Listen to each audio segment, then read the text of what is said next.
సుమన్ టీవీలో మీ personal and business promotions కోసం కింది నెంబర్కి కాంటాక్ట్ చేయండి.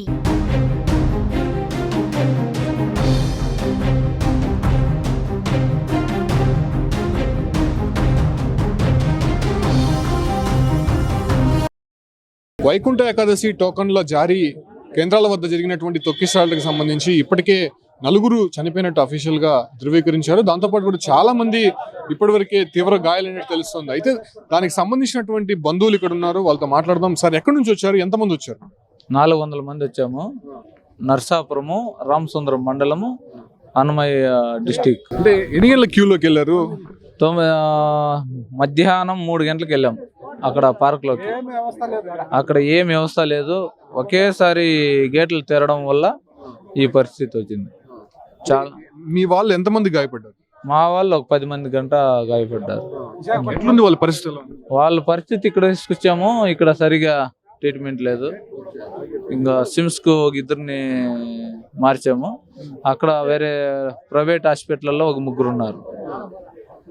కాదు, అసలు ఇన్సిడెంట్ ఎలా జరిగింది? మీరు అక్కడ ఉన్నారు కదా, ఎందుకు ఒక్కసారిగా అంతమంది? అక్కడ రద్దీ ఎక్కువగా ఉంది. అక్కడ గేట్లు తెరడం వల్ల వాళ్ళు పోలీసు వాళ్ళు కూడా పెద్దగా ఏం పట్టించుకోలేదు. అక్కడ వేసి నూకడము ఇట్లా కింద మీద పడి ఇట్లా అయింది. అక్కడే ఒక వేరే వాళ్ళు ఒక 5 మంది గంట అక్కడే ప్రాణాలు వదిలేశారు. ఎంతమంది చనిపోయారు?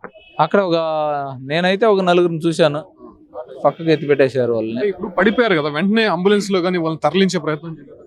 మళ్ళీ ఇంకా లేట్గా వచ్చా. ఆ తర్వాత వీళ్ళు పోలీసు వాళ్ళు ముందుగానే బందోబస్తు చేసి క్యూగా వదిలింటే వాళ్ళకి ఏ ప్రాణం హాని జరుగుతూ ఉండలేదు. ఈ పరిస్థితి వల్ల ఇట్లా అయింది అంతే. సో అధికారులు వచ్చి మాట్లాడారా? వాళ్ళకి ఏమైనా మెరుగైన వైద్యం అందించి ఇట్లా అవుతా ఉంటే అధికారులు ఏం చూడం కదండి సార్. వాళ్ళు ఎవరు ఏమి ఎట్లా ఎవరు ఏడున్నారో తెలియదు. మబ్బు ఆ పరిస్థితి వల్ల ఇట్లా అయింది. చూస్తున్నాం, ఏదైతే తొక్కిసలాట్లో గాయపడినటువంటి వాళ్ళ బంధువులకు సంబంధించినటువంటి వీళ్ళు హాస్పిటల్ వద్ద ఆర్తనాదాలు వినిపిస్తున్నాయి. చాలా మంది కూడా చనిపోయినట్టు ధృవీకరించారు. అయితే ఇప్పటివరకు అఫీషియల్ గా ఎంతమంది చనిపోయారనే విషయాలపైన తెలియట్లేదు. సో ఏం జరిగిందన్న, మీరు అక్కడ ఉన్నారు కదా? ఆడ ఒకేసారి 5,000 మందిని ఒకేసారి పోతుంది. దానివల్ల అందరూ ఒకేసారి చచ్చిపోయారు. అదే ప్రాబ్లం. అందువల్లనే అంతమంది చచ్చేదానికి కారణం. అంటే అక్కడ పడిపోయారు కదా, వెంటనే హాస్పిటల్కి తీసుకొచ్చారు. 108 ఎవరు రాలే, అంతా చచ్చిపోయినాక మళ్ళా వచ్చారు. మళ్ళీ మేమే ప్రైవేట్గా వచ్చాము. ఆటోలలో అంతా ప్రతి ఒక్క హాస్పిటల్లో ఉన్నారు. ప్రైవేట్ గవర్నమెంట్ అనకుండా అన్ని హాస్పిటల్లో ఉన్నారు. ఏమైంది? బ్లడ్ అయింది. ఏమైంది అసలు? సార్ ఇదే తగిలినది. ప్రత్యక్షంగా గాయాలైనటువంటి వారిని చూస్తూ ఉన్నాము. చాలా మంది కూడా ఇబ్బందులు ఎదుర్కొన్నట్టయితే తెలుస్తోంది. ఒక్కసారిగా భక్తుల్ని లోపలికి వదిలేయడము, వాళ్ళ తోపులాటలో ఒక్కసారిగా పడిపోవడంతోనే ఈ ఒక్క ఘటన జరిగినట్టయితే తెలుస్తుంది. సో ప్రస్తుతం హాస్పిటల్లో అయితే 4 చనిపోయినట్టు ధృవీకరించారు. బట్ మరికొంతమంది కూడా చనిపోయినట్టయితే తెలుస్తుంది.